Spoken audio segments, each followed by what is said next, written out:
It's day 25 of 31 Days of Horror-Ween 2017. We're almost done. We're getting pretty close to wrapping the whole thing up. It's been quite a journey. Alright, we're still in the 1990s, and today we're going to be taking a look at a film from 1995.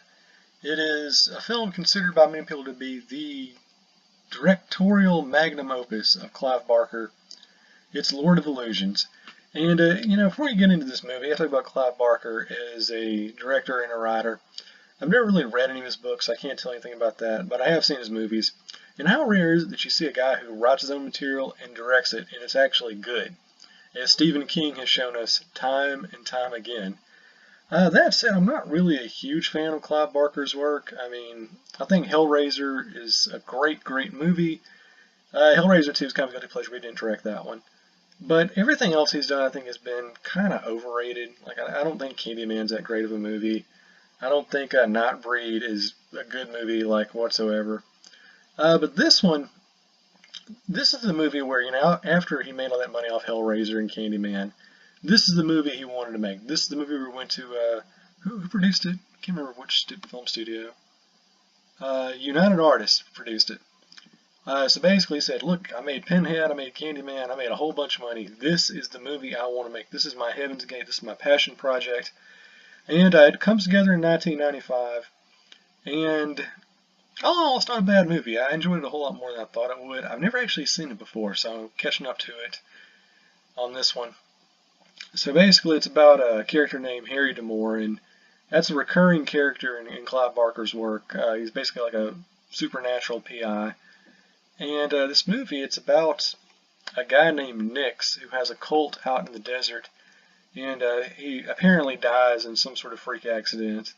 And one of his escaped cult devotees is a guy named Swan, and he goes off and he becomes like a huge, David Copperfield-esque, Las Vegas attraction. He's making a lot of money, and some crazy stuff starts happening, and Harry D'Amour comes from New York and he goes to Las Vegas, and he gets caught up in a love affair with Famke Janssen, which is weird because we all know Clive Barker is actually a homosexual, so he doesn't know anything about hetero love angles. And pretty much what's going to happen here. Swan apparently dies in a freak mishap, so everybody's like, oh, maybe Nix isn't dead after all. And of course, this being a Clive Barker movie, the big bad's going to be resurrected through some weird voodoo supernatural means. And the last 20 minutes of the movie are actually really good when you have Nix coming back to life, and he's like a big gray doo-doo monster, and his skin's all falling apart, and he's making people get trapped in quicksand, and all of his followers are shaving their head, and it's all bloody and gross. It's like a way better version of Nightbreed. That one was just all about the goofy monster effects, and actually has quasi-decent acting. You've got Scott Bakula as the main character. He's not bad. And the special effects are really, really good. You're getting a lot of crazy stuff out here. This is one of those movies where I think the entire budget was $11 million.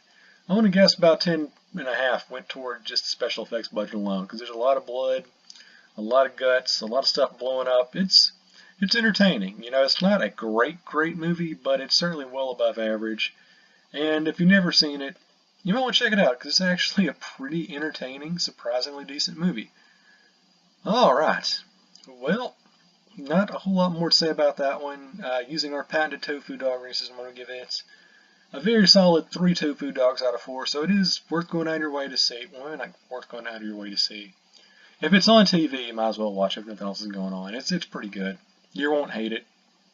It's good enough to get you the pepperoni pizza. And after that, day 26, we're going to be still in the 1990s for one more movie. And we're going to be taking a look at one of the more underrated Stephen King adaptations out there. I think this is actually one of the best ones that's ever been made that's been modeled after a King work. And not a whole lot more to say about that, because if I say anything else, it's literally going to spoil it. But I will say this. It stars Magneto.